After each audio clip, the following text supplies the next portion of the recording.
Tonight, Secretary of State Condoleezza Rice in her first in-depth interview since taking the job just a little over 100 days ago. We're in the Treaty Room at the State Department in Washington, D.C. This is Harry S. Truman Building.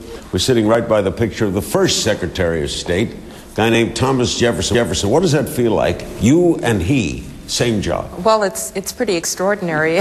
Thomas Jefferson, of course, such a towering figure in American policy, but also at a time when the march of democracy is the most important element of our foreign policy, someone who wrote eloquently about human rights, about the rights of man. One of my favorite quotes from Thomas Jefferson is the God who gave us life gave us liberty at the same time. Can you disagree with him openly? Well, I mean, does he invite that? Oh, absolutely. The president is someone who prods people to say, well, what do you think about that? And then to challenge you. It's something I very much enjoy. Now, it's the kind of thing that I've always said the president and I will do privately. We always hear about natural clashes between state, security, defense. When you wear two hats, you go from one to the other. What's that like? Well, National Security Advisor has a very special role. First of all, as the principal daily advisor to the President of the United States. The Secretary of State, the Secretary of Defense are across Washington running great big operations, and they have to have the confidence that the National Security Advisor is going to represent the views of everyone equally so that the president has the full range of advice. No one can be certain about everything, and hindsight is easy. Any post-doubts about Iraq?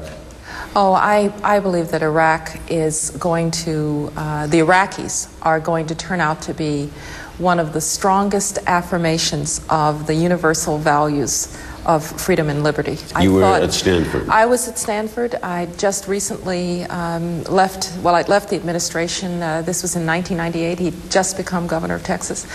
And he has such a sense of, you have such a sense of conviction with him that this is somebody who leads from principle, who leads from a deeply ingrained set of values. When you get out of this town, are you going to go back to academia? Oh, I'm going to go back to academia. I'm going to go back to California, which is a place you love as well. You understand why. Is there a lot of red tape on the job? Well, there's a fair amount of red tape in it, but I was in a university. There's a fair amount of red tape in universities, too. There's no reason to be frustrated. But you're open to Mr. Wright, if Mr. Wright comes along. I don't have much time right now, but sure. Oh, yeah, you're going to meet someone on a plane. Who wouldn't be? Did life go the way you wanted to?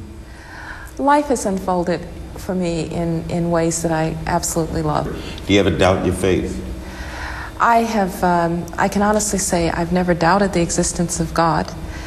Like all people of faith who think, I have had questions from time to time. And one of the great contributions that my father made to me, my father was a theologian, is that he let me have those questions. Thank you, Madam Secretary. Thank you.